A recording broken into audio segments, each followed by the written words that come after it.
Good afternoon. তো এখন সময় হয়েছে দুপুর 3টে। তো আমি আমার ভিডিওটা এখন থেকেই স্টার্ট করছি।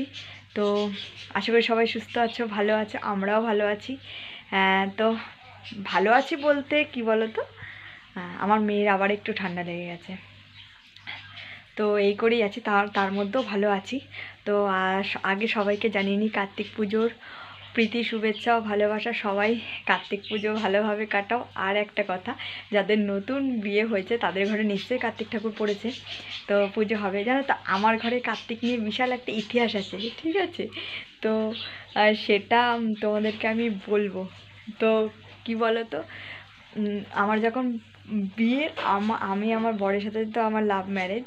তো যখন আমরা প্রেম করি না, তখন ওর বন্ধুরা আমার শ্বশুর বাড়িতেই, আমাদের তখনও বিয়ে ঠিকও হয়নি বা কিছু হয়নি, তখন আমার বরের বন্ধুরা একটা কার্তিক ঠাকুর ফেলে রেখেছিলো আমাদের শাশুড়ির ঘরের সামনে গেটটাতে। তো সেটা যাই হোক, রীতিমতো এমনি ঘরে তুলে নিয়ে, যেহেতু ঠাকুর ফেলানো একটা বাজে ব্যাপার, তো তার জন্য এমনি ঘরে রেখে পুজো টুজো দিয়েছিল, ঠিক আছে? আর তারপরের বছর যখন আমার বিয়ে হয়, তো বিয়ের পরের বছর আমার বরের বন্ধু পাড়ারই দুজন, তো আমি দুপুরবেলা ঘুমাচ্ছি, আমাকে এসে 16 তারিখ আমাকে এসে কী করেছে, হাতের মধ্যে কার্তিক ঠাকুর দিয়ে চলে গেছে। তো যাই হোক, আমি কার্তিক ঠাকুরটা রেখেছিলাম, তখন আমার শরীরটা খুব খারাপ ছিল, জানো তো। তো এত মানে খারাপ ছিল, এবার আমি যাই পরের দিনকার পুজো দেবো, তো আমার বরকে বললাম, তো বর বললো কি, ঠিক আছে কার্তিক পুজো তো রাতে হয়, তাহলে আমরা সকালবেলা বেরিয়ে কার্তিক পুজো যা যা লাগে সমস্ত কিছু কিনে নিয়ে চলে আসবো, ব্রাহ্মণ বললেই পুজো করে দিয়ে যাবে। ঠিক আছে। ও মা, কার্তিক পুজোর আগের দিন রাত্রির 9টার সময় আমার এত পরিমাণে শ্বাসকষ্ট শুরু হয়েছে, আর এত পরিমাণে আমার শরীর মানে এই হচ্ছে, আমি মানে কথা বলার মানে ক্ষমতা নেই আমার। তো আমাকে সঙ্গে সঙ্গে হসপিটালাইজ করা হলো, চুচড়া হসপিটালে ভর্তি করলাম। ওখান থেকে আমাকে ডাইরেক্ট রেফার করে দিল কল্যাণী গান্ধীতে, যেখানে হার্টের হসপিটাল। বললো আর হার্টের কন্ডিশন একটু খারাপ আছে, তো গান্ধীতে নিয়ে যেতে হবে। গান্ধীতে যাওয়ার পর ওরা ভর্তি টর্তি করার পর আমার অক্সিজেন চলতো 3 দিন। তারপর আমার ইকো হলো, ইকো রিপোর্ট নর্মাল এলো, তারপরে আমাকে ছুটি দিয়ে দিল ওখান থেকে। তো সেই বছর আর কার্তিক পুজোটা দেয়া হলো না। তো দেয়া হলো না, এরপরে তো তারপরের বছর যখন কার্তিক পুজো, তখন আমি প্রেগনেন্ট ছিলাম, 2nd বছর, সেটার জন্য দিতে পারলাম না।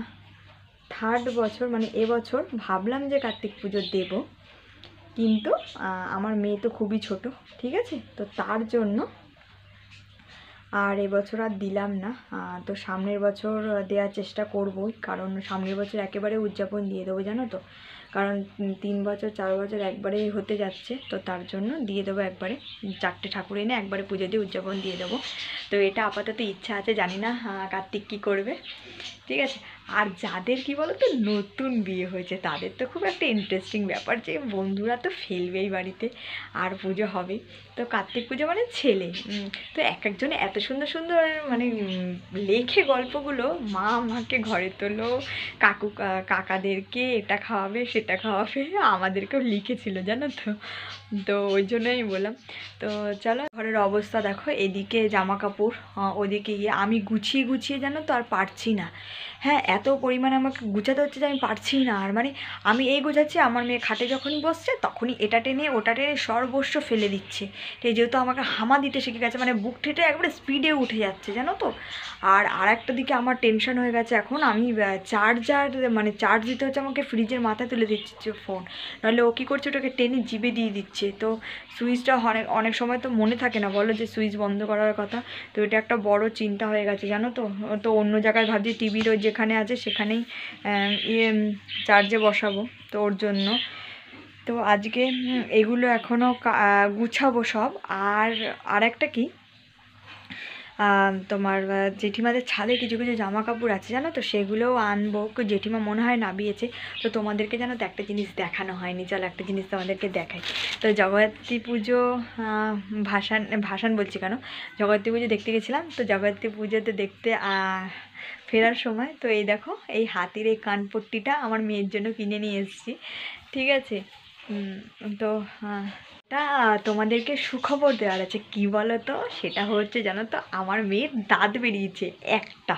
অর্ধেকটা বেরিয়েছে, আর আরেকটা মাড়িতে একটুখানি সাদা সাদা হয়েছে। তো আমি না এটাতে খুব খুশি, কারণ আমার মেয়ে সব কিছুই জানো তো লেটে খুব শিখছে, ঠিক আছে। তাও দেখো কার্তিক পুজোর দিন তোমাদের একটা ভালো খবর দিলাম, সেটা আমার কাছে তো খুবই ভালো যে আমার মেয়ের দাঁতটা একটু বেরিয়েছে। আমি খুব খুশি, কারণ আমার মেয়ে প্রত্যেকটা সব জিনিসই বলতে গেলে ওর লেট করে হয়। হামাগুড়িটাও লেট করে দিতে, অনেক বাচ্চা লেট করেই দেয়, সেটা কোনো কথা না। তো আমি খুব খুশি জানো তো, আমাদের সাথে যেহেতু সব কিছু শেয়ার করি, তো তার জন্য তাই তোমাদেরকে আজকে বললাম। তো চলো আমি ওপর থেকে জামাকাপড়গুলো নিয়ে আসি। তো একটু পরে আবার একটু পরে না, আবার বিকালে তোমাদের সাথে কথা। This could be good for me. Lately I was feeling like I need a purpose. But when you talk to me, give me the impression that I won't scratch your surface. And I could walk for days, searching for your praise. But is it even? জামা কাপড় গোছানো আমার complete হয়ে গেছে। তো এখন আমি রান্নাঘরের দিকেই যাব। আমি গরম জলটা বসিয়ে, মেয়ের ফ্ল্যাক্সে একটুকু গরম জল নেই, গরম জলটা বসিয়ে আমি জামা কাপড়টা ভাঁজ করতে গেছিলাম। তো এই যে গরম জলটা এখনও ফোটেনি, তো ফুটুক এটা। তো আজকে যেহেতু কার্তিক পুজো, তো আমাদের এই গলিতেই, এইদিকে এই গলিটাতেই কার্তিক পুজো হচ্ছে।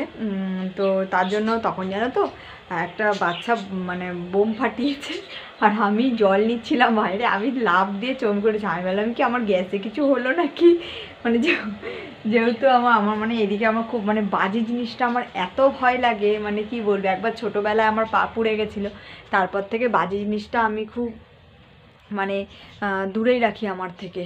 তো ওর জন্য আমি কোনোদিনও বাজি আর টাচ করি না, আমার ভয় লাগে। তো ছোটোবেলা তখন ক বছর জানো তো, 2 থেকে 3 বছর বয়স তখন, তারও মনে আমি ছোট। তো আমার পায়ে এখনও দাগ আছে, তারাবাতি আমি ধরিয়েছিলাম, ধরিয়ে তারাবাতিটা ফেলে দিয়েছিলাম। তো আমি ওটার ওপর দিয়ে হেঁটে ঘরে ঢুকতে গেছিলাম, তো তারপরে পুরো আমার পাটা পুড়ে গেছিলো, পায়ের তলাটা পুরো এখনও চাক হয়ে দাগ হয়ে আছে, পোড়ার দাগ পায়ের তলায়। তো যাই হোক, তো এই যে গরম জলটা হলে তারপরে একটুখানি ম্যাগি আছে, আমার মেয়েকে একদিন খাইয়েছিলাম, তো তারপরে ম্যাগিটা খাওয়ানো হয়নি, তো ওটাকে একটু গাডার আটকানো আছে, তো ওটাই খেয়ে নেবো, নাহলে নষ্ট হয়ে যাবে। তো আগে গরম জলটা হোক। তো চলো আবার একটু পরে তোমাদের সাথে কথা বলছি। This could be good for me. Lately I was feeling like I need a purpose. This could be good for me. Lately I was feeling like I need a purpose. But when you talk to me, give me the impression that I won't scratch your surface. And I could walk for days. তো Maggi করে নিয়ে চলে এসেছি, অনেকদিন বাদে জানো তো ম্যাগিটা খাচ্ছি। তো মেয়েকে একদিনই খাইছিলাম, তারপর আর খাওয়াইনি। তো তার জন্য প্যাকেটে থাকলে একটু কেমন হয়ে যায় না, আমি ভাবলাম কি না আজকে করে নিই। তো প্রচণ্ডই গরম আমাদের। This could be good for me. Lately I was feeling like I need a purpose. But when you talk to me, give me the impression that I won't scratch your surface. And I could walk for Maggi খাওয়া complete হয়ে গেছে। তো আমি এখন রান্নাঘরেই রয়েছি, আমি এখন রাতে রান্নাটা করে নেবো, কারণ আমার মেয়েকে শাশুড়ি নিয়ে গেছে। তো তার জন্য ও যতক্ষণ না আসে ততক্ষণের মধ্যে আমার কাজটা কমপ্লিট করে রাখতে হবে। কিন্তু জানি ঠান্ডা হয়ে যায় জানো তো, কিন্তু কিছু করার নেই, কারণ মেয়ে চলে আসার পর একটুকু আর থাকবে না, মানে সারাক্ষণ শুধু কোলে বসে থাকবে, আমাকে একটু কিছু করতে দেবে না। তো তার জন্য এখন একটু আলু ভাজছি, আর আমার আলু পনিরের তরকারি ফ্রিজে করা রয়েছে, ওটা আমি জাস্ট গরম করব আর পরোটা করব। আমার বর পনির অতটা ভালো খায় না, আমার জন্য পনিরটা হয়। তো আলুটা ভাজবো, ও বললো ওটা দিয়ে খেয়ে নেবে, আর দুপুরে একটু ডিমের কারি রয়েছে, তো সেটাও হয়ে যাবে। তো চলো দেখতো। This could be good for me. Lately I was feeling like I need a purpose. But when you talk to me, give me impression that this could be good for me. Lately I was feeling like I need a purpose, but when you talk to me, give me the impression that I won't scratch your surface. And I could walk for days searching for your praise, but is it even there to find? Is there a chance for me to learn your memories? পরোটা ভাজা আমার complete হয়ে গেছে। আর খাওয়ার সময় কি বলতো, fridge থেকে তরকারিটা বার করে তারপরে গরম করে নেবো।